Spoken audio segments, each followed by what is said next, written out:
ta boîte, ta startup qui est dans le domaine du sport, de la course à pied, avec de la préparation physique, des conseils en préparation mentale dedans, de l'IA, donc vraiment plein de trucs, et toi qui prépares l'UTMB à côté, je me suis dit, il y a moyen que les discussions soient intéressantes. On puisse aborder des sujets sympas. Ouais, puis il y a peut-être, je pourrais peut-être aussi un peu faire un parallèle. J'accompagne aussi des startups. J'étais responsable d'un accélérateur de startups, en fait, juste avant Run Motion Coach.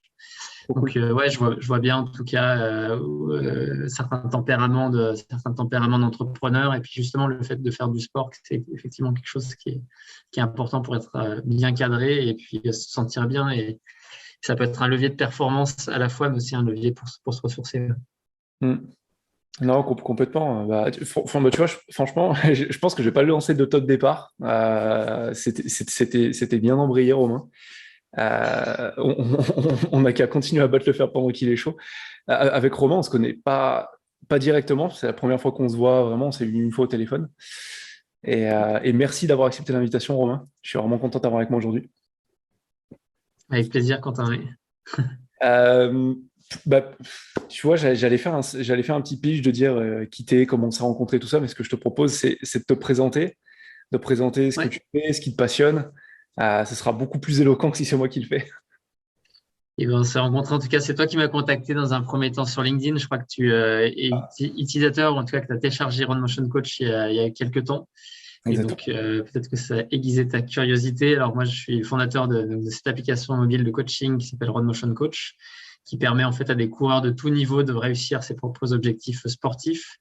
En fait, avant ça, donc maintenant je suis entrepreneur, mais avant ça, en fait, j'ai accompagné des dirigeants de start-up dans leur développement, puisque j'étais responsable d'un accélérateur de start-up. Ok.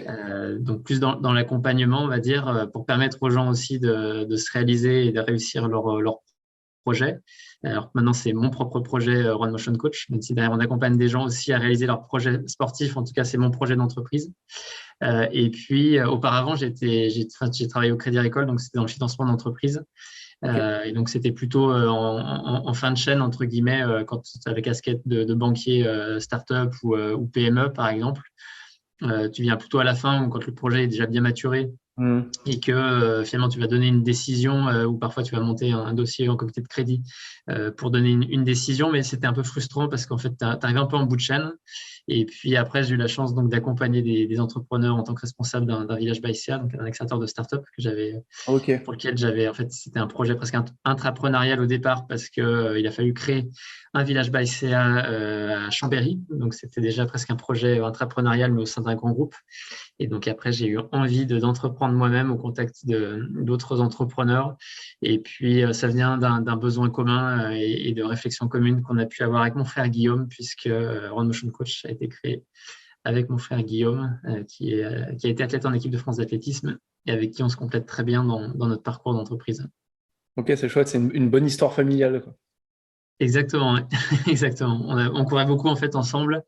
Guillaume court un peu plus vite que moi, mais je me débrouille aussi. Je cours le marathon 2h38. Cet été, je prépare C'est lent, l'UTMB. franchement, c'est très lent, Romain. Et en fait, l'histoire Run Motion Coach, c'est lors d'un footing à Noël, quand Guillaume il est revenu, il était à Boston, en fait, travailler au MIT sur la prédiction de performance en course à pied. Et puis, quand il est revenu à Noël en famille, là, dans notre famille en Haute-Savoie, dans la vallée de l'Arve, un peu au milieu des montagnes, on partageait le constat en fait que lui avait des amis qui voulaient préparer un 10 km, un semi-marathon ou un marathon, qu'ils avaient besoin d'un programme d'entraînement. Puis moi, j'avais du côté d'Annecy, je travaillais pas loin d'Annecy. Et donc, en fait, j'avais aussi des amis et des collègues qui me demandaient ces conseils d'entraînement. Et en fait, on s'est rendu compte que chacun avait besoin de se structurer, d'avoir un programme d'entraînement. C'est comme ça qu'on a eu envie de créer cette application de coaching. Trop bien. Et puis, puisque c'est important d'avoir un plan, que ce soit à titre sportif, à titre personnel, à titre professionnel, on se rendait compte que les coureurs, en fait, ne suivaient pas forcément ce programme d'entraînement pour un tas de raisons. Si tu avais par exemple des contraintes familiales, des contraintes professionnelles, ou parce que tu oubliais d'aller courir, tu ne savais pas trop ce qu'il fallait faire, comment tu allais rattraper ton plan. Et donc, on a conçu Run Motion Coach comme un véritable coach digital avec des tempéraments de coach et des échanges via des messages pour simuler l'interaction avec un coach. Ouais, Voilà. c'est vrai que j'avais beaucoup aimé ça. En fait, bah, pour rebondir sur tout ce que tu dis, on est deux anciens du Crédit Agricole. Toi, tu étais Crédit Agricole des Savoie, je pense. C'est ça. Moi, j'étais Crédit Agricole Sud-Rhône-Alpes et j'arrivais pareil en fin de chaîne, mais j'étais en gestion de fortune, donc je m'occupais de ceux qui avaient cédé les startups Ok. avec, avec mes équipes, donc c'est marrant. Et un peu comme toi, tu vois, c'est à force de fréquenter des entrepreneurs à longueur de temps. J'avais déjà depuis toujours cette idée de créer ma boîte, d'être indépendant, parce que je viens d'une famille d'entrepreneurs. Et à un moment, effectivement, tu vois tous ces gens qui ont des projets passionnants, qui sont passionnés par ce qu'ils font, et tu te dis, moi aussi, j'ai envie de vivre ça. C'est chouette. C'est exactement ça. Ouais. Ouais, et tu vois, par rapport à ce que tu dis, par rapport à Road Motion, c'est marrant. Moi, je suis parti d'un club de course à pied. Alors, je fais pas de l'athlé, j'ai fait de la gymnastique pendant 20 ans, mais maintenant, je fais quasiment que du trail. Euh, et j'ai beaucoup aimé en fait l'approche de Road Motion. C'est un collègue de mon club qui m'a recommandé ça il y a peut-être 2 mois. Qui m'a dit, tiens, tu connais pas, pourtant nous, on a un plan d'entraînement, on a tout. Il me dit, bah, essaye Road Motion, franchement, pour la préparation de ta course, ce sera bien, parce que comme ça, tu as le plan d'entraînement du club, mais qui est linéaire sur l'année. Et Road Motion, ça va te permettre d'avoir un truc plus personnalisé avec la deadline de ta course. En fait, c'est ça que j'ai trouvé aussi super, super cool. C'est que tu ouvres ton app, il dit, il te reste 8 semaines pour t'entraîner, il te reste 7 semaines, il te reste 6 semaines. Et tu sais, en gros, aussi au feeling, ce que tu as besoin de travailler. Te dire, bah tiens, là, en ce moment, je suis un peu à la ramasse en descente, ou je suis un peu à la ramasse en montée, où je sens que le cardio, musculairement, ça tient, mais le cardio, ça va pas, donc il faut que je fasse peut-être un peu plus d'intervalle. Et j'ai bien aimé justement avoir les plans du club, les plans de Road Motion, et de me dire, OK, je vais faire les entraînements du club quand il faut, mais quand je sens par contre que c'est pas dans l'objectif que je me suis fixé, que l'entraînement va pas forcément aller dans ce que je me suis fixé. Par exemple, là, il y a 3 semaines, il y avait une sortie non, il y a 2 semaines, il y avait une sortie de 4 heures avec le club. On était à 2 semaines de la course. Ma course, c'est samedi. Alors, je vais pas, mais je suis en béquille. Je me suis éclaté la cheville dimanche. Merde. Sur le trail, ultra trail, les Ironman, on dit souvent la première victoire, c'est de ne pas arriver blessé sur la. C'est ça. Moi, j'ai pas eu la première victoire, je suis forfait. Mais, euh, mais je trouvais ça intéressant parce qu'il y avait une grosse sortie prévue avec le club, 4 heures de course. Moi, je me Oui. disais, ouais, grosse sortie, 1500 mètres de dénivelé, 4 heures de course. Ouais, 2 semaines, 10 jours avant la course, c'est pas forcément ce que j'ai envie de sortir. Ouais. Ralenti. Ouais. Et je Ouais, voyais. en fait, c'est un peu l'avantage et l'inconvénient d'un groupe, c'est que moi, si je suis le premier au moins une fois par semaine, en fait, aller dans le groupe, plutôt pour la VMA, en fait, parce que ça, moi, ça me permet de me pousser un peu plus que si j'allais la faire toute seule, la séance. Pareil. Donc, entre guillemets, moi, je suis un programme d'entraînement sur Run Motion Coach, mais par exemple, la VMA, bah, je dis, tiens, je vais la faire tel jour, et puis en fait, je me greffe à celle du club, parce que faut pas non plus mettre trop de contraintes. Et c'est ça que moi, j'aime bien aussi aller une fois de temps en temps avec le club. Mais après, comme tu le dis, en fait, on a tellement tous des objectifs très différents, et c'est encore plus le cas l'été. Alors que, par exemple, quand tu fais des entraînements, notamment pour le cross, l'hiver, tout le monde fait à peu près les mêmes compétitions. Mais par contre, quand il vient l'été, on a des compétitions qui sont tellement différentes que finalement, les coachs finalement au club, ils n'ont pas tellement envie de faire un entraînement individualisé pour chacun. Et Mm. donc, je te rejoins. Et on a pas mal d'utilisateurs qui font ça, justement, qui piochent un peu le meilleur des deux entre Ouais. l'aspect, on va dire, vraiment social et puis le fait de se tirer la bourre en groupe. Et puis, on va dire, l'entraînement vraiment personnalisé avec l'intelligence artificielle qu'il y a dans Run Motion Coach. Ouais, complètement. Et tu as entièrement raison, parce que tu vois, moi, on est différents groupes, groupes de niveau dans mon club. Moi, je suis dans le groupe Challenger et compétiteurs. Et tu as tout dans ce groupe.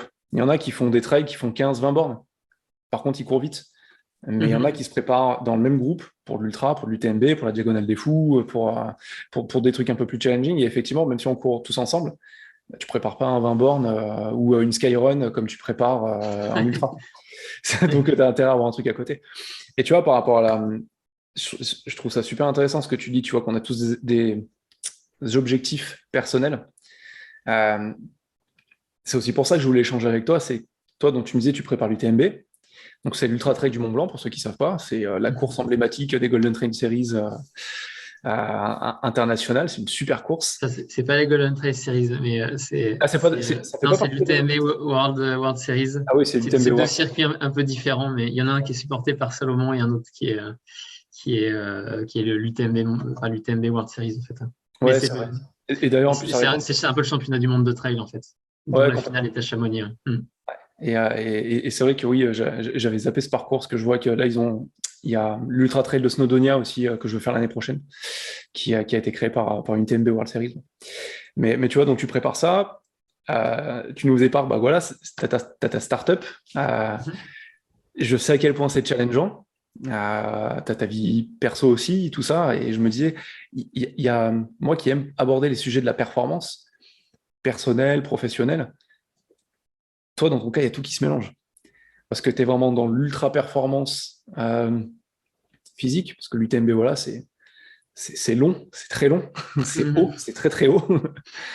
Et à côté de ça, tu as ta startup à faire tourner, et je sais que ça demande aussi beaucoup de temps, beaucoup d'organisation, beaucoup d'énergie. Ouais. Et je trouvais ça intéressant de savoir comment est-ce que toi, tu gérais tout ça.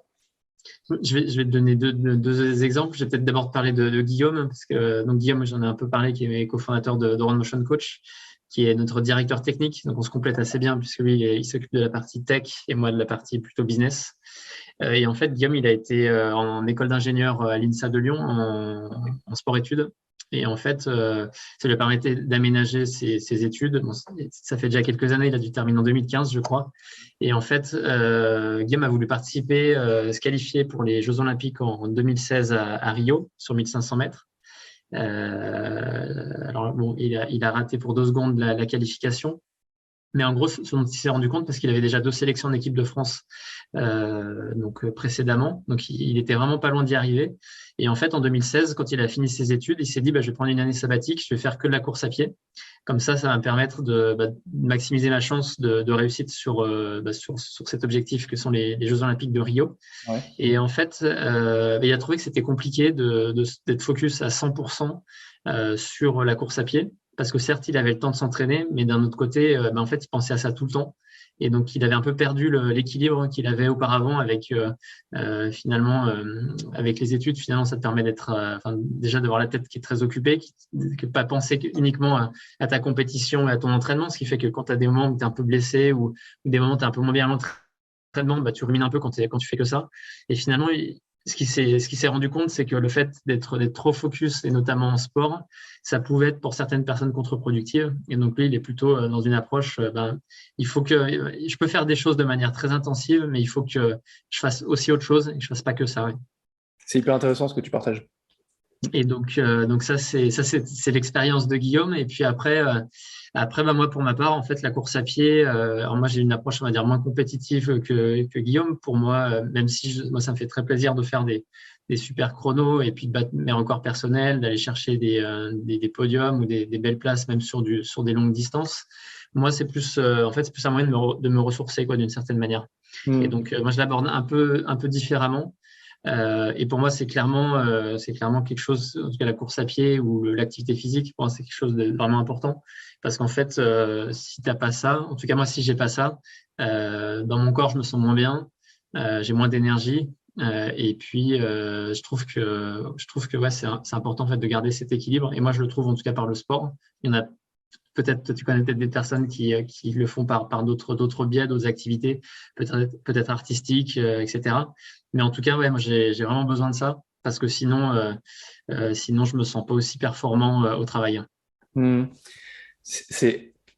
vois ce que tu dis, ça me parle énormément, car il y a un énorme corollaire à faire avec l'entrepreneuriat. J'ai sorti un podcast en plus hier, je crois, dessus, un rapide podcast qui n'était pas du tout prévu, mais j'ai eu une idée, j'ai sorti le micro, j'ai enregistré, je me suis dit, ça, faut que j'en parle. C'est en fait tous les revers de la médaille des forces des entrepreneurs. Un entrepreneur, voilà, on va dire qu'il va être créatif, on va dire qu'il va être très orienté résultat, qui va être souvent très focus sur sa vision et sur la mise en application de sa vision. Et c'est des choses bien, c'est des choses importantes quand tu es entrepreneur, mais le revers de la médaille, c'est que ça peut te faire tomber dans l'obsession et dans te couper de la société, te couper de tes amis, de ta famille, de tout le reste, en fait, parce que tu es tellement obnubilé par ton objectif qu'il n'y a plus que ça qui compte. Et ça parle beaucoup, tu vois, ce que tu dis par rapport à ton frère, par rapport à Guillaume, car moi, je fonctionne de la même manière. Et je m'en suis rendu compte il y a peut-être 1 an, ça fait 4 ans, moi, que je suis passé indépendant. J'étais d'abord consultant et là, depuis 2 ans, je fais exclusivement du coaching. Et en fait, le consulting, à la base, c'était un moyen de monter ma boîte. Je suis quelqu'un de très compétiteur, donc le premier truc que je me suis dit, je fais dans les 5 ans, je vais être le premier consultant de France. Je vais être connu partout, dans mon domaine, dans ma niche. Au bout d'un an, je me suis rendu compte qu'en fait, ça me faisait chier. Je vais pas cacher mes mots. Je me suis dit, non, en fait, c'est trop vertical, j'aime pas. Et je coachais à côté des copains qui montaient des boîtes et tout. où j'étais déjà préparateur mental, mais comme un hobby. Et je me suis dit, j'adore ça. J'adore fondamentalement ça. Et donc, très rapidement, le switch en quelques mois, je me suis dit, maintenant, je fais que du coaching. Et j'étais super content à me dire, attends, c'est génial, je fais que ça. Et je bouffais coaching, je dormais coaching, je respirais coaching, je faisais du sport coaching, je faisais que lire, que consommer des trucs autour du coaching. Et j'étais super content. Et là, il y a peut-être un an, je me suis rendu compte qu'en fait, je suis pas câblé pour ça. Quand je regarde en fait mon évolution quand j'étais salarié, tous les 18 mois, je changeais de poste. Parce que T'as envie d'apprendre en fait quelque chose de nouveau à chaque fois. ouais, c'est ça. Je suis pas fait pour en fait m'enfermer dans un seul truc. Après, tu as trop de focus et tu viens omnubilé par ça. Et moi, bah, ma vie sociale en a pâti, ma vie sportive en a pâti. Ma mère m'a inscrit à 2 ans et demi à la gymnastique parce qu'elle elle me supportait plus. Et 2 ans et demi, la gymnastique, c'était le seul âge, c'était le seul sport où on pouvait mettre un enfant à 2 ans et demi. À 2 ans et demi, donc elle est Miami, j'ai passé 20 ans. Et en fait, euh, le sport, ça a toujours été central dans ma vie. Ça a été un échappatoire, ça a été les moyens de me donner de l'énergie, de donner confiance en moi. Et il y a 1 an et demi, ouais, 1 an et demi, 2 ans, pour la première fois, ma fille a 3 ans, elle avait 1 an à l'époque, ça prenait beaucoup de temps. On venait de déménager de Lille pour revenir dans la Drôme. On avait plein de trucs, j'avais ma boîte. Et je me suis dit, là, ma priorité, c'est ma famille et mon business. Aujourd'hui, je vais couper le sport. Ça a été, 4 mois plus tard, je faisais une dépression. 4 ou 5 mois plus tard, je faisais une dépression, je faisais un burn-out. Parce que j'étais exclusivement focus sur le boulot. J'avais plus d'énergie, j'avais perdu du poids, j'avais plus d'appétit, j'avais le moral en berne. Et c'est marrant parce que 6 mois après, je me suis dit, mais après, c'est con. c'est vrai que tu n'as pas forcément besoin de te fixer. Ce qui est peut-être compliqué aussi, effectivement, c'est pas toujours simple. C'est quand tu te fixes des objectifs très ambitieux dans chaque domaine. Mais par exemple, c'est vrai que le fait d'aller courir, ne serait-ce que le midi, moi j'y vais assez souvent l'hiver, par exemple, courir le midi, ça te coupe ta journée en deux. Tu reviens, tu as vachement plus d'énergie. En plus, quand tu vas le midi en plein hiver, c'est plus sympa parce qu'au moins tu as le soleil et tout, tu vas prendre un peu de la vitamine E et puis ça te fait vraiment du bien. Et je pense que ouais, t'es pas forcément obligé de te mettre des objectifs toujours, même si on a toujours envie de faire plus en fait dans chaque domaine. C'est un peu le risque quand on est compétiteur, toujours vouloir faire mieux. Moi, je suis quelqu'un d'hyper perfectionniste, donc c'est un peu un problème par certains aspects. Mais donc ouais, je pense que ouais, faut aussi. En gros, je pense que le corps, tu connais sûrement mieux que moi, mais il y a des cycles en fonction aussi des périodes, etc. Et donc, je pense que tu peux pas être à 100% tout le temps parce que sinon tu vas en burn-out, ouais, je pense. Ouais, complètement. De toute façon, le burn-out, c'est quand tu n'as plus d'énergie, quand tu sais plus pourquoi tu fais les choses. Fondamentalement, c'est ça, quoi. C'est que tu sais plus où tu vas, tu es dans le brouillard total et tu es vidé d'énergie. Parce que tu es allé au-delà de ce que tu pensais, de ce qui est en fait physiquement capable. Mais quand tu es la tête dans le guidon, comme on dit, tu sais, tu es dans cette inertie. Où tu dis non, allez, c'est bon, je suis fatigué, mais ça passe. Je suis fatigué, ça passe. Et en fait, le corps, il n'a pas de demi-mesure. Le jour où ça passe pas, tu pètes comme un popcorn au micro-ondes et c'est tout, quoi. Mais c'est vrai que c'est intéressant quand on est dans une société où on veut tout très vite. Et moi, je suis le premier à être comme ça. Je suis quelqu'un qui veut tout très vite. J'étais beaucoup moins maintenant. Le burn-out m'a appris cette leçon. Déjà, tu peux pas chasser tous les lièvres à la fois. Mais c'est intéressant ce que tu Et vois. puis des fois, tu te dis que chaque temps que tu dois passer, et encore plus quand tu as fait plein d'activités familiales, sportives, professionnelles, en fait, tu as envie que chaque temps que tu passes soit des temps productifs. Même dans tes lectures, tu arrives, je me faisais charrier, moi, parce que ma compagne me disait que chaque lecture que j'avais, c'était que des trucs sérieux. Et donc, j'ai aussi appris finalement à savoir relâcher. Et c'est quelque chose qui est très important. Et si on fait le parallèle avec le sport, bah oui, tu pourrais t'entraîner, si tu avais envie, tu pourrais t'entraîner 12 heures par jour. Mais en fait, à un moment donné, c'est plus productif et il vaut mieux t'entraîner moins, mais de manière plus qualitative. Donc, je pense que ce qu'on peut voir avec des limites physiques, je pense que c'est le cas aussi pour les limites psychiques. Ouais, complètement. Les deux sont liés. Les deux sont liés. Parce que tu vois, là, moi, je me suis pas blessé de manière anodine. Je m'étais fixé un plan d'entraînement. À la base, j'allais faire les drives du Vercors. Donc, c'est pas l'UTMB, hein, mais c'est une course emblématique du Vercors. Et je m'étais fixé à la base juste d'être finisher. Chose que j'ai bien aimé dans Run Motion, justement, au début, c'est dès le début, ils te disent tu vas être finisher et tu vas pour faire un temps.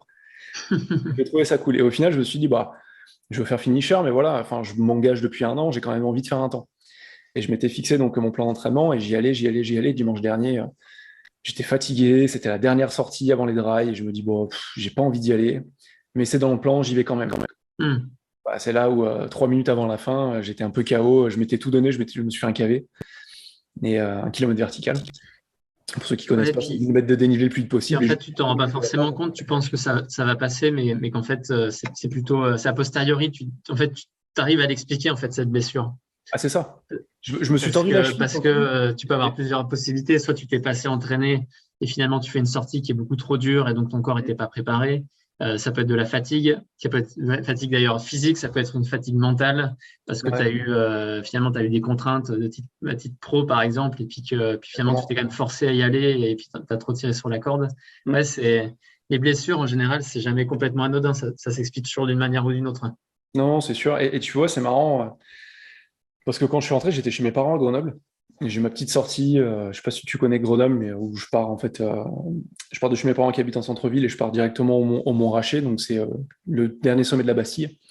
Ouais, ok. Et, euh, et c'est sympa parce que ça fait une sortie de 6-7 km et tu fais 900 mètres de dénivelé. Donc ça te C'est permet de bien assez l'envoyer. hard, ouais. Et là, vu que dans Run Motion, ça me proposait une sortie de 1 heure et demie, juste en réserve, je me dis 1 heure et demie, c'est bien. Je vais faire l'aller-retour, je vais pas jusqu'au Mont Rachet, je vais au Mont Jala, ça fera 500 mètres de dénivelé, 500-600 mètres, ça très bien. Ouais. Et en fait, je me suis fait un KV, je suis pas passé par les lacets, je suis passé tout droit, je me dis, je veux vraiment aller au plus court. Vu que j'étais fatigué, que j'avais la flemme, je me dis, allez, tu te donnes à fond, tu vas au plus court, tu fais pas 1 heure et demie, tu fais 1 heure, ça va très bien. 28 minutes, j'arrive en haut, je me dis, putain, super temps, génial, j'envoie en descente, super content. Et ouais, 1 minute 30, 2 minutes avant l'arrivée, clac, la cheville qui part, quoi. Et pourtant, je sais que j'ai ma cheville qui est faible et j'ai envoyé comme n'importe quoi dans des énormes marches. Limite, Ouais. je me suis auto-blessé, quoi. Mais c'est intéressant parce qu'à posteriori, les 15 minutes qui me séparaient de rentrer en claudiquant chez mes parents, j'avais un peu le bourdon en me disant, bah, là, de toute façon, c'est mort. La course la semaine prochaine, tu la feras pas. Ouais. Je suis arrivé chez mes parents, ma femme me regarde, elle est dans le même club de course à pied que moi. Elle fait du 10 km et du semi. Mais voilà, elle sait ce que c'est de se préparer pour une course. Et quand elle m'a vu en boitant, elle m'a dit, oh putain, non, c'est pas vrai. Et ma mère, mon père dit, mais ça va, ça va. Je dis, ouais, ouais, ouais, franchement, c'est qu'une course. C'est qu'une course, c'est pas grave. J'étais fatigué, je le sentais, j'aurais dû m'écouter. Et c'est bien, j'apprends. À la course, ça sera l'année prochaine, je referai. Et c'est hyper intéressant parce qu'effectivement, tu vois, tu as tes plans d'entraînement. Et chez dans Run Motion, c'est ce qui est génial. Et je mâche pas mes mots. Ça repart sur la partie gratuite, mais sur la partie premium, tu as une partie préparation mentale avec des bases et une partie préparation physique et nutrition. C'est tellement important de voir les choses de manière holistique, de manière globale. Parce que tu vois, même moi, en gymnastique, je faisais les championnats de France, j'ai fait quelques challenges européens. C'était 6 entraînements par semaine, tous les soirs, on était tout le temps en train de s'entraîner. Et la gymnastique, c'est un sport, alors, pas du tout d'endurance, c'est un sport où pendant 2 minutes, tu donnes ta vie. Mais beaucoup de muscu, beaucoup de prépa physique, beaucoup d'étirements, beaucoup de souplesse, nutrition, que dalle, préparation mentale. Euh, mon coach de l'époque nous faisait faire des visualisations parce qu'on avait des enchaînements et c'était intéressant, mais ça se limitait à ça. Et on avait une hygiène de vie qui était pas bonne et entre guillemets justifiée parce que tu es en hypocalorie tous les jours, parce que tu grammes plus de calories que ce que tu ingères. Et avec le temps, en fait, je me suis intéressé aux nutriments, aux sels minéraux, à tout ça, l'impact que ça a sur toi, sur ta physiologie, mais aussi sur ton mental, la préparation mentale, tout ça. Et aujourd'hui, même moi, dans mon club de course à pied, où il y en a franchement qui ont un bon niveau, la nutrition, elle n'est pas ou peu prise au sérieux. La préparation mentale, j'ai sorti un bouquin l'année dernière, il y en a quelques-uns qui l'ont acheté de mon club, ils m'ont dit ah, c'est génial, c'est hyper intéressant. Je l'ai proposé, par exemple, au président de mon club, il m'a dit oh non, non, j'ai pas envie qu'on mette ça entre les mains de tout le monde, machin. Je dis bah, c'est dommage, c'est intéressant. C'est clair. Je l'offre. C'est clair. Et tu vois, c'est ça qui est intéressant, c'est que la préparation physique, il y en a très peu. On va faire, surtout moi, dans la partie trail, c'est beaucoup de sorties longues, Ouais. peu de pistes. Peut-être on en fait une fois tous les 2 mois. Et avant, j'étais dans le club de course à pied il y a 2 ans, où on faisait que de la piste. Et moi, j'avais un objectif d'augmenter ma VMA à cette époque-là, donc c'était intéressant. Mais tu vois, ouais, nutrition, préparation physique, très peu, préparation mentale, zéro. Alors que c'est ça que vous avez réussi à intégrer dans Run Motion. Et c'est pour ça que dans le premier temps, la préparation mentale, je voulais la transposer au monde de l'entreprise. Parce que quand tu regardes, tout est interconnecté. Ouais, parce que, enfin, complètement d'accord avec toi. Enfin, pour moi, la course à pied, c'est une approche holistique, que ce soit d'un point de vue santé ou d'un point de vue bien-être ou d'un point de vue compétition. Alors, ok, enfin, moi, le premier, je suis pas toujours irréprochable sur la nutrition. Par contre, il y a quelques clés à avoir, notamment dans les dernières semaines ou derniers mois avant une compétition. Donc, c'est vrai que ouais, c'est des choses qui sont importantes. Et en fait, moi, c'est des choses en fait, qui sont intégrées, que je fais pas tout le temps. Je sais ce qu'il faut manger, etc. Mais je le fais pas tout le temps. Mais par contre, pour plein de personnes, en fait, c'est complètement étranger, quoi. Quand on parle quand tu dis de micronutriments, macronutriments, le fait de manger des fruits, des légumes, etc. D'avoir notamment les semaines avant une course, de manger, enfin de refaire par exemple ta recharge glycémique, c'est le genre de choses qui sont super importantes, super basiques, mais en Complètement. fait c'est pas toujours intégré. Donc en fait dans l'application on cherche à avoir des conseils qui sont accessibles et puis que finalement que ça fasse passer à l'action, quoi. Mm. Parce que par exemple moi, mon point faible, c'est la préparation physique. Clairement, j'aime pas du tout faire la PPG, donc je suis pas très, très assidu là-dessus. Pourtant, c'est un de mes points faibles. Je sais que je devrais l'améliorer. J'ai acheté, par exemple, un livre cet hiver sur la PPG pour le coureur. Mais en Ok. fait, je me suis pas mis à l'action parce que oui, je sais que j'ai envie de le faire, mais parfois, tu as certains ouvrages ou certaines ressources qui sont un peu trop, on va dire, un peu trop idéales, on va dire, et puis qui ne poussent pas forcément à l'action. Alors que nous, ce qu'on a essayé de faire, c'est que finalement, c'est de te mettre à l'action, quoi. C'est ça aussi l'intérêt. Ouais. Et tu vois ce que tu disais sur la préparation mentale, c'est clair que c'est super important parce que on connaît tous autour de nous, en tout cas quand on fait du sport, des champions du monde de l'entraînement, mais qui arrivent toujours à se trouver des excuses incroyables avant la course. Tu sais déjà en leur parlant Ouais. 5 minutes avant la course que ça va pas le faire parce qu'ils sont pas du tout dans le bon mindset. Et au contraire, je veux dire, quand tu arrives 5 minutes avant une course, la question n'est pas de se poser, enfin, n'est pas de savoir si tu t'es bien préparé. De toute façon, tout ce que tu as fait les mois précédents, de toute façon, c'est terminé, c'est trop tard. Tu peux pas te concentrer là-dessus. La seule chose dont tu peux te concentrer, c'est sur l'instant présent et sur comment tu vas gérer ta course dans les prochaines minutes ou les prochaines heures.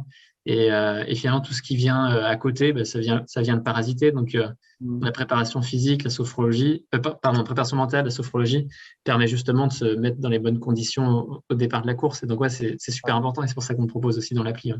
Alors, pas forcément de façon vraiment très individualisée, mais en tout cas d'avoir des premières ressources des premières vidéos, premières audios qui te permettent d'apprendre à toucher ça, à toucher du doigt cette préparation mentale. Puis après, si tu as vraiment envie d'avoir une préparation mentale avec quelqu'un enfin, vraiment très personnalisé, bah, tu vas avoir un préparateur mental comme toi, par exemple. Ouais, ouais, non, mais complètement. Et tu vois, je vais faire un parallèle, parce que ce que tu m'as dit, ça m'a rappelé un ancien collègue du Crédit Agricole, qui était banquier privé, qui était franchement, alors moi quand j'étais junior, c'était le senior, c'est celui qui me suivait, qui était excellent dans son métier, excellent dans l'approche avec les clients, mais qui n'avait pas le diplôme de conseiller en gestion de patrimoine, et il le passait. Et il était, je me souviens, tétanisé par son grand oral, alors que c'était peut-être le plus technique et le meilleur conseiller de toute la banque du Crédit Agricole Sud-Rhône-Alpes. Et il s'était tapé un 4 ou un 5 éliminatoire à son grand oral parce qu'il était tétanisé. Ouais, il y a une notion que j'aime beaucoup en coaching, c'est la notion de jugement. On a tous un juge interne où on va se juger nous, nos capacités, on va juger les autres pour se rassurer qu'on est assez bon, qu'on n'est pas trop nul, machin, et juger notre environnement. Est-ce que l'environnement est entre notre faveur et notre défaveur? Ça, on l'a tous en fait, on a tous ce juge interne. Et souvent, quand tu entres en mode compétition, euh, on, on, on a le sentiment qu'on est tétanisé par les autres, par le regard d'un jury, par le regard d'un chrono, par le regard des spectateurs. Mais en fait, on est juste en face de soi et il y a juste ton juge qui est en train de te taper des coups de bâton sur le dos en te disant t'es pas au niveau, t'es pas au niveau, tu vas te planter, regarde, nan, puis les cailloux ils sont trop gros, et puis il fait trop chaud, le chaud tu supportes pas. Ouais. Et ce dialogue interne est ultra important dans la performance. Tu vois, enfin, tu le sais aussi bien que moi, dans les ultras, les courses d'endurance, les Ironman, tous les trucs qui sont je vais même dire tous les sports longs, de longueur, Mm. tu peux t'entraîner autant que tu veux.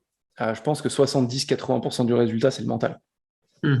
Je te parle pas si tu vas pour faire un temps, mais pour finir ce type de course, 80% c'est le mental, et dans les Et 20% puis, restants, tu as 80% de nutrition, quoi. Ce qui est assez intéressant en fait sur les ultras, c'est que en fait le mental, bien souvent des pensées parasites viennent en fait précéder un mal-être physique en fait dans quelques minutes après en fait. C'est quand tu te mets à avoir des doutes, tu te mets à réfléchir, tu te dis mais attends, si tu te dis c'est pas normal, je suis trop bien aujourd'hui ou des trucs comme ça, tu te dis mais attends mais c'est quand que je vais avoir ma baisse de glycémie? Bah en fait ton mental il précède ça et en fait un quart d'heure après tu te dis ah merde en fait je suis en train de connaître cette baisse de glycémie. Et en fait, ouais, c'est assez intéressant. Il faut quand même être lucide sur son état physique, mais d'un autre côté, pas trop l'influencer, ou si tu dois l'influencer, en tout cas, plutôt par des pensées positives. Donc, ouais, c'est intéressant. Et puis finalement, quand tu es dans quand tu es dans le bon état d'esprit, en fait, même sur un ultra, des fois, tu peux avoir l'impression que 10 heures sont passées en 2 heures, quoi, ou même pas, ou en 30 minutes. Ça, tu connais forcément la zone. C'est un état méditatif, ouais. C'est cet état un peu méditatif où finalement, ouais, tu es là au bon moment, au bon endroit, et puis en fait, tout se passe bien, quoi. Et puis, tu n'as pas à l'intellectualiser, quoi. Donc, ouais, c'est clair. Et toi, toute cette préparation, tout ça, comment est-ce que tu l'appliques à ton quotidien, à l'entrepreneuriat? Parce que je suppose que ça doit être quand même prenant. Puis votre boîte a l'air de bien fonctionner, bien se développer. Bah, vous êtes partenaire de l'UTMB d'ailleurs cette année, je crois, c'est ça? on est coach officiel ouais, de l'UTMB Coach Mont-Blanc. officiel de l'UTMB, ouais. Donc, ça demande quand même une masse de travail importante. Comment est-ce que tu gères tout ça entre le sport, ton mental, le business? Tout à l'heure, je vais rebondir. Tout à l'heure, tu parlais un peu aussi du fait des fois de trop s'identifier à son activité. En fait, je pense que dans l'entrepreneuriat, c'est super important. Donc, j'avais accompagné des dirigeants de sociétés quand j'étais responsable d'un accélérateur de start-up. Et en fait, on voit que parfois, il y a des personnes qui s'identifient trop en fait, à leur entreprise. En fait, c'est mon bébé. Run Motion Coach, non, c'est pas Romain et Guillaume Adam, c'est une entreprise, c'est une personne morale. Si elle réussit, bah, c'est la personne morale qui réussit, certes sous l'impulsion de ses dirigeants, mais aussi de toute son équipe. Et puis si jamais ça échoue, bah, ce sera pas Romain et Guillaume qui échouent, mais ce sera un projet qui échoue. Et en fait, à partir de ce moment-là, en fait, ça te libère quand même des choses où finalement tu t'identifies moins et donc tu prends moins les choses à cœur. Ça veut pas dire enfin, ça ne veut pas dire que c'est du genre je m'en foutisme, mais au contraire, c'est en fait ça te libère et que chaque sujet qu'il va y avoir à un moment donné dans l'entreprise, parce qu'il y a toujours des moments un peu de tension avec un client, avec des partenaires, avec tout un tas d'acteurs, parfois aussi en interne, même si nous là-dessus ça va, on arrive à bien gérer et qu'on a plutôt de la chance avec nos équipes. En tout cas, tu peux avoir plein de facteurs qui font qu'à un moment donné, tu vas t'identifier au problème et puis après, tu vas plus savoir vraiment prendre du recul. Donc ça, c'est important en fait déjà de bien comprendre ça, de bien comprendre ces mécanismes. Et puis après, nous, c'est vrai qu'on a pas mal travaillé sur les rôles et responsabilités de chacun dans l'entreprise. Guillaume s'occupe de la partie technique et de la partie relation avec les utilisateurs de l'application. Moi, je m'occupe de la partie business, donc plutôt B2B, également de la partie administrative et financière de l'entreprise. Donc, en fait, le fait d'avoir des rôles et responsabilités qui sont bien établis au sein d'une entreprise, ça permet aussi de pas tout faire et donc de pas diluer son énergie à droite à gauche, quoi. Et donc ça, je pense que c'est important en fait de rester assez focus et on arrive de plus en plus à le faire. Et c'est toujours un peu difficile quand tu es au démarrage parce que souvent tu es moins nombreux dans l'équipe. Et donc, ouais, aujourd'hui, je crois qu'on a réussi à avoir cet équilibre-là. Aujourd'hui, on est 7 personnes dans l'entreprise Run Motion Coach. Et donc, le fait d'avoir ces ressources et des gens passionnés par ce qu'ils font et avec des rôles et responsabilités bien définis, je trouve que c'est important. Ok. Vous êtes tous des sportifs au sein de l'entreprise? Pratiquement, oui. Pratiquement? Pratiquement. C'est pas un critère de sélection, mais ouais, ça participe. Ouais, on voit que chez les sportifs, il y a une capacité de peut-être de remise en question ou en tout cas de faire face à des challenges qui sont, à mon avis, plus fortes que la moyenne. Mais ça peut être aussi parce que tu fais… par exemple, dans notre équipe, on a quelqu'un qui fait pas de course à pied, mais par contre, c'est quelqu'un qui fait beaucoup de photos, qui est un artiste, si on peut dire, c'est notre graphiste et designer. Et donc, en fait, je pense que tu as une certaine aptitude, en tout cas mentale, et certains schémas mentaux quand tu es sportif ou quand tu es artiste pour faire face en fait à différentes situations. Donc On cherche pas forcément des sportifs, mais le fait d'avoir des gens qui ont cet état d'esprit, ouais, c'est important pour moi. Ah, c'est chouette. C'est chouette. Et j'ai vu que là, vous vous développiez au Royaume-Uni, là. Tu as annoncé ça ce matin, je crois, ou hier, je sais plus.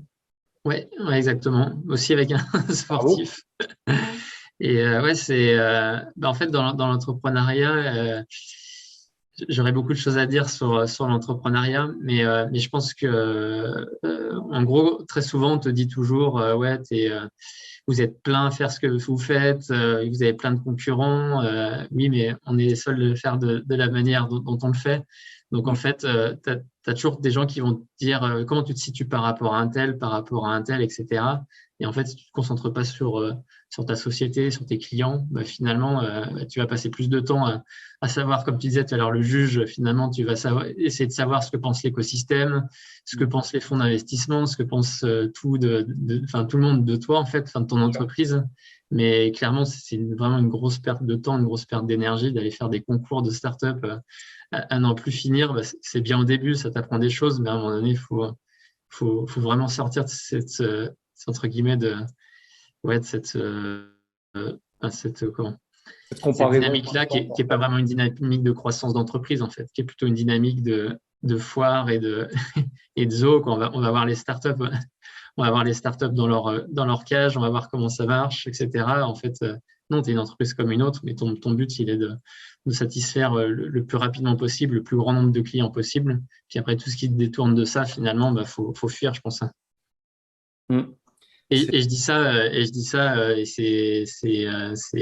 j'ai beaucoup de respect pour tous les écosystèmes entrepreneuriaux. La French Tech, c'est super. Le fait de fédérer plein de sociétés, plein de startups, c'est super important, c'est super intéressant.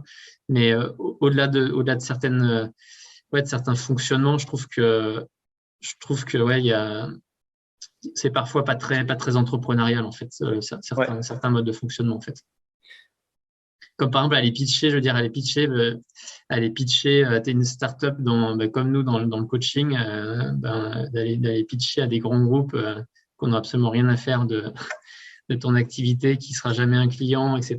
Ben oui, à part te faire perdre du temps, alors que du temps, t'en as déjà pas pour ton entreprise et pour aller faire du sport à titre personnel, ben, je trouve que c'est un peu dommage. Ouais, mais c'est sûr, je pense que de toute façon, quand tu démarres, tu passes forcément par cette dynamique de concentration où tu absorbes, t'absorbes, t'absorbes, t'absorbes. Tu vois, moi, je peux faire un parallèle avec le coaching. J'avais intégré une plateforme une plateforme américaine où en fait, tu as plein de super coachs internationaux qui font des millions par an, qui t'apprennent à coacher de leur manière.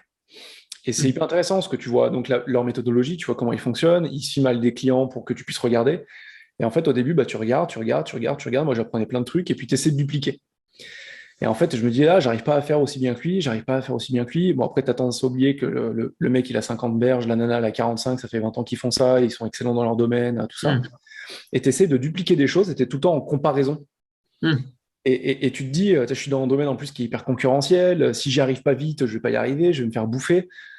Et tu es tout le temps en fait dans cette dynamique de il faut que je fasse comme les autres et tu regardes tout le temps ce qui se fait ailleurs, alors que les clients, ce qu'ils vont payer, c'est la manière dont toi tu fais les choses. Et c'est pareil pour une boîte. Plus hum. tu regardes à l'extérieur, moins tu prends de temps pour regarder à l'intérieur. Et moins tu prends de temps à regarder à l'intérieur, moins tu arrives à avoir cette essence de ce qui va faire ta boîte, ce qui va faire, pour moi, qu'est-ce qui va faire de moi, Quentin, coach, ta singularité en fait. Et je suis entièrement d'accord avec toi. À force de regarder, en fait, tu passes pas à l'action. Ou pas assez en tout cas. C'est exactement ça, ouais. Mm. Ça te paralyse en fait. Quand tu Ouais. vois sur LinkedIn, l'autre fois j'ai trouvé, il y avait un LinkedIn, post qui était génial qui je expliquait t'en remets. la journée sur LinkedIn. Attends, mais d'ailleurs, je crois que j'ai quelque part sur mon ordi, j'avais trouvé génial. T'avais un gars qui expliquait à quoi ça ressemble une journée sur LinkedIn. Il disait à 8 heures, tu vois une entreprise qui lève des millions d'euros. Mais c'est ça. À 10 heures, tu en as une qui t'explique, un autre post qui te dit, ah ben non, les levées de fonds, c'est terminé parce que là, il y a la crise en ce moment. Après, tu en as un qui te dit comment il fait pour gagner X milliers Ouais, d'euros j'ai commencé il y a 3 mois, je gagne 12 000 euros par mois, mais c'est simple. Ouais, exactement, en travaillant 3 heures dans la semaine. Ouais, Il y, a- ouais. il Ça, y avait quoi? Après, il y en avait un autre ouais, qui a encore gagné un challenge, etc. Et puis après, il y en a un qui te dit, ouais, on vient de mettre en place la semaine de 3 jours dans notre entreprise, etc. Et puis après, enfin, j'ai trouvé ça énorme parce qu'en fait, c'est vrai que sur LinkedIn en particulier, et je trouve que ça a un peu évolué, mais après, ça dépend aussi peut-être des personnes qu'on suit sur la plateforme. Et tu as toujours l'impression qu'en fait, tous les autres, c'est génial. Et donc après ouais, tu peux avoir ce risque-là. Alors, moi, ça va, je fais la part des choses, mais tu peux avoir ce risque-là de se dire, ouais, faut que tout soit génial, faut que tout soit parfait. Puis forcément, ça te paralyse parce que quand tu veux que ça soit parfait, ben, finalement, tu penses jamais. Ouais. Ouais. Mais tu vois, j'avais fait un post il y a quelques semaines ou quelques mois justement où je disais, mais LinkedIn, en fait, c'est le paradis du syndrome de l'imposteur. Parce que Ouais. tu regardes ton feed et tu Ouais. te dis, alors moi, ça fait 3 ans que j'ai ma boîte, je gagne pas 10 000 balles par mois, j'ai pas levé 20 millions d'euros, je bosse pas 3 jours par semaine, j'ai pas une méthodologie de vente où j'ai 80% de taux de conversion. Je suis merde en fait. Ouais, Et c'est en fait, exactement ça. Ouais. les freelances qui vont dessus et tous les freelances qui sont. Et tu en as de plus en plus maintenant qui commencent à balancer, à dire à un moment, il faut arrêter. LinkedIn, c'est pas la réalité. Et tu Ouais. as aussi, je pense, beaucoup de bullshit qui traîne sur LinkedIn, comme partout. Mais, euh, Ça, mais en ouais, sport, alors c'est vachement moins le cas maintenant avec Strava parce qu'avec Strava, tu peux. C'est un peu maintenant la surenchère à celui qui en fait le plus, entre guillemets, celui qui fait le plus d'heures, etc. Parce que t'as les compteurs qui montent et donc tu as des classements pour savoir celui qui a fait le plus de kilomètres et le plus de dénivelé positif. Mais il y a une période quand j'étais junior ou cadet junior en athlétisme, en gros, le petit jeu, c'était à celui qui s'entraînait le moins pour avoir le meilleur niveau. Mais les personnes disaient, ouais, moi, je m'entraîne à peine 3 fois par semaine. Ouais, je fais qu'une séance dans la semaine, etc. Alors qu'on savait très bien que tout le monde était, pas tout le monde, mais en tout cas qu'il y a certaines personnes qui avaient ça, qui étaient au moins à 7 ou 8 entraînements dans la semaine. Et donc, ouais. c'était vraiment histoire de dire, non, mais vous allez voir, le jour où je vais vraiment m'entraîner fort, ça va vraiment être incroyable, je serai un champion du monde. Et donc, ouais, c'est marrant, mais en fait, après, le tout, c'est de le savoir et c'est d'avoir suffisamment de recul, mais c'est sûr que tu as, des personnes et je pense que aussi des périodes où tu peux être plus impacté. Ouais. Moi, c'est vrai que LinkedIn, je le prends avec un peu de recul, mais tu as des moments où tu regardes, des fois, je regarde mon feed pendant 5 minutes, 10 minutes, je suis vidé, j'ai juste envie d'une chose, c'est d'aller me coucher, quoi. Alors Ouais. que, alors que, alors qu'il y a à d'autres moments, ben non, à d'autres moments, je regarde ça, ça m'amuse, et puis je me dis, bah tiens, qu'est-ce que je vais pouvoir raconter et qui sera intéressant, etc. Donc ouais, c'est marrant. Ouais. Ouais, mais l'état en fait, psychologique dans lequel tu es va énormément impacter la perception que tu vas avoir des choses. Hmm. Et c'est sûr que moi, je suis toujours la même personne. Un jour où j'ai signé un client, il peut y avoir n'importe quoi. Je me dis, bah ouais, c'est cool, je suis sur la bonne voie. Et le jour où ça fait 2 semaines que j'ai pas signé de client, je vais voir exactement les mêmes trucs et je vais dire, ouais, c'est pas possible, c'est une catastrophe. Et Ouais. c'est vrai que ça impacte énormément, surtout qu'en plus, c'est la parole totalement ouverte et tu as ce jeu de statut et ce jeu d'ego qui est ultra puissant sur LinkedIn parce que c'est 100% professionnel. Hmm. Donc là, ça balance les chiffres, ça balance les stratégies. Tu te dis, mais ces mecs sont ultra structurés, moi, je le suis pas. Et, Ouais. mais voilà, il faut tout pour faire un monde et en fait, on se compare à l'incomparable. Et c'est pareil quand tu montes ta boîte, tu te dis, mais ouais, effectivement, il y a ce concurrent que j'essaie de concurrencer, mais il a peut-être 5 millions de trésorerie de plus que moi, il a des VC derrière, Hmm. il a plein de trucs, moi, je les ai pas, je vais jamais y arriver. Et en fait, quand tu rentres dans ce discours, c'est pas que tu es mort, mais tu te tires une balle dans le genou, quoi. Bah, moi, en tout cas, c'est encore un parallèle avec la course à pied.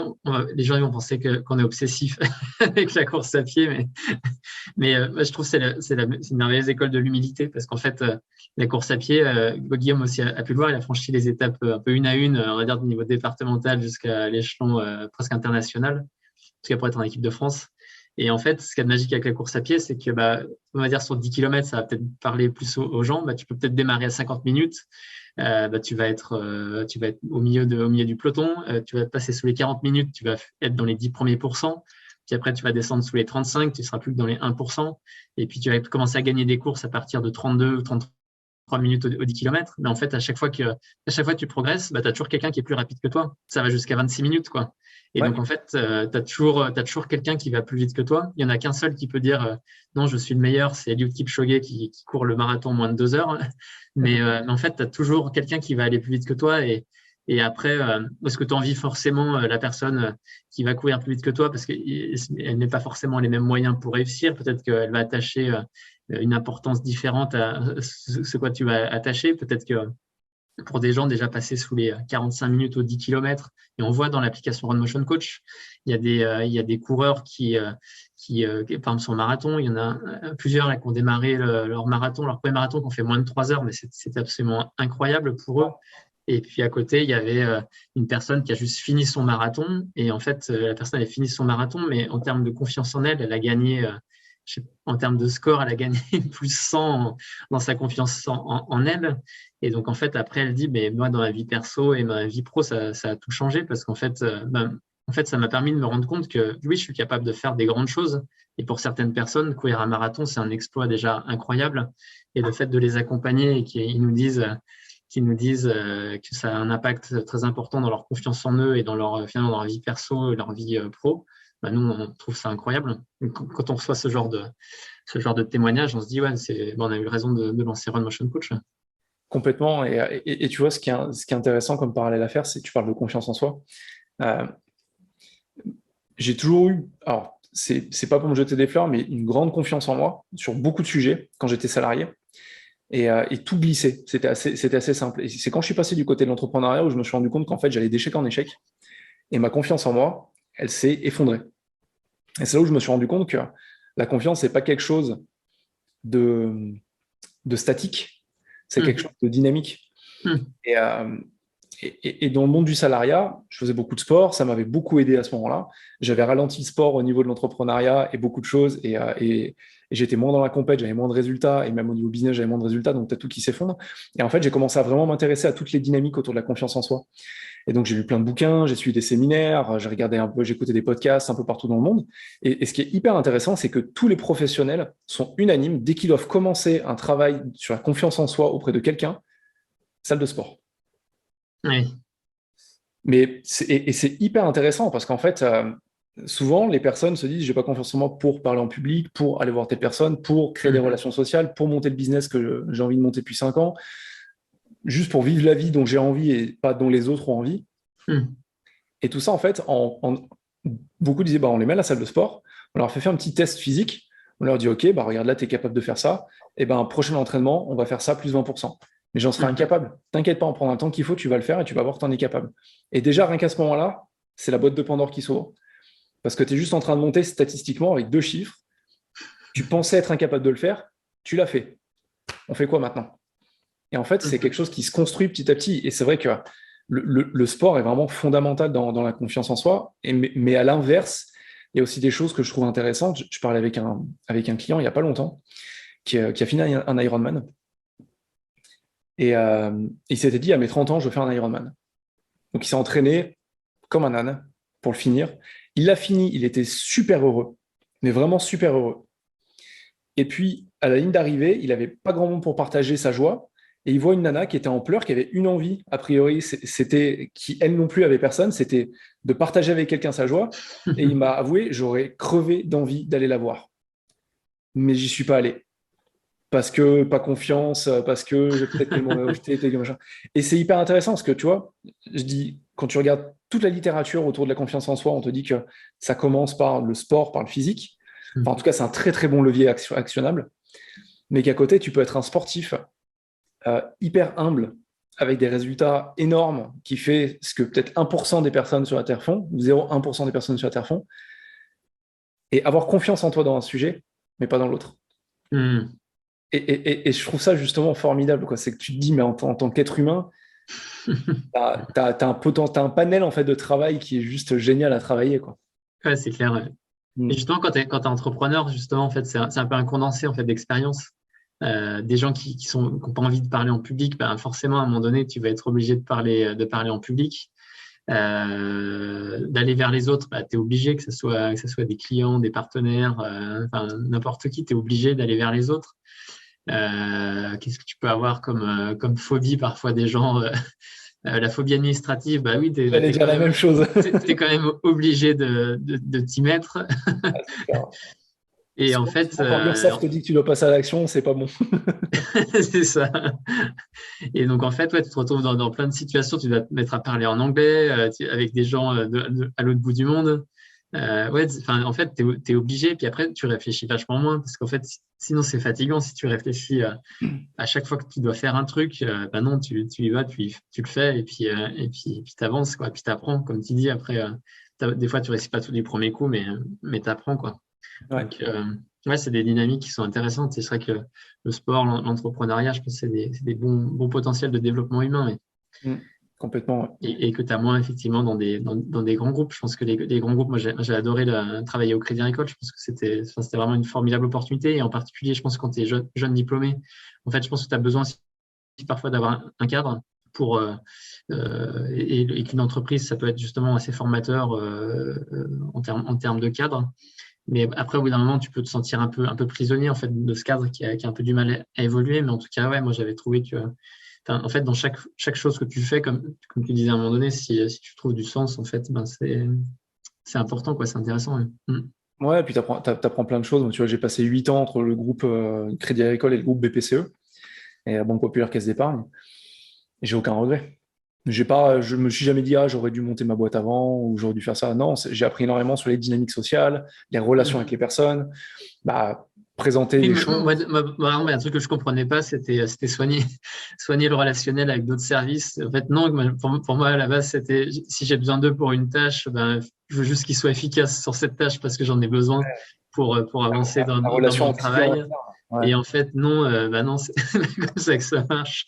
Mais ouais, c'est le genre de trucs que tu apprends comme ça, ouais. Ah, c'est clair. Moi, je sais que quand j'étais au siège de la Banque Populaire des Alpes à l'époque, qui a fusionné maintenant, euh, j'étais un des seuls et tout le monde me disait, mais pourquoi est-ce que tu fais ça? Je me déplaçais dans le siège pour aller voir les interlocuteurs, systématiquement. Deux, trois Ouais. étages, je marchais 10 minutes pour aller les voir. Ils me disaient, mais tu peux pas les appeler ou envoyer un mail? Je fais non, parce que j'ai envie qu'ils me connaissent, j'ai envie qu'ils sachent qui je suis, j'ai envie de créer un lien avec eux. Et au Ouais, final, carrément, ouais. c'est bien plus simple comme ça, parce que moi, je sais qu'à chaque fois après que j'appelais ou que j'envoyais un mail, ah bah tiens, c'est Quentin, paf. Et j'avais les Oui, réponses. c'est clair, ça facilite vachement les échanges, ouais. Complètement, parce que tu as créé un lien. Et je voyais aussi, bah, j'allais courir le midi, il y avait un vestiaire à Annecy, là, au Crédit Agricole, au siège à Annecy. Et effectivement, les collègues que je connaissais par la course à pied le midi, bah, après, quand tu devais les appeler au niveau pro, ça permettait de créer du lien et d'être beaucoup plus efficace. Ouais. Donc, Ouais, non, c'est clair. Ouais. tout le monde est gagnant. C'est clair. Ouais. Ouais, c'est chouette. Écoute, on arrive déjà pas loin de l'heure. Ouais. Euh, Est-ce qu'il y a une question que tu aurais voulu que je te pose et que je t'ai pas posé ou un sujet que tu aurais voulu aborder aujourd'hui? Un sujet qui, au vu de notre conversation, semble intéressant. Là, tu me pièges, là. Non, j'ai pas préparé ça. J'en sais rien. C'est c'est Non, vrai- c'est vraiment au feeling, hein. Attends, excuse-moi. non, non, je sais pas si tu as une question en plus, n'hésite pas, mais là, comme ça, non, j'ai pas de. Enfin, je pense qu'on a. Il y a pas mal de choses. Enfin, je pense qu'on partage pas mal de philosophie et ouais, pas mal de sujets finalement. Je savais pas en fait que tu avais été dans la banque avant.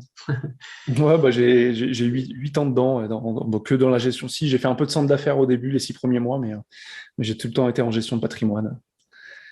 Donc ouais, Et c'est une belle ouais, expérience. puis après, non, bah après, bah, moi, je suis passionné de développement humain, quoi, entre guillemets. Et puis, ouais, que ça passe par le sport, par d'autres leviers. Hein, je trouve ça toujours super intéressant. Ouais. Chouette. Et moi, j'ai une question qui m'est venue après que je t'ai posé la question, savoir si tu en avais une.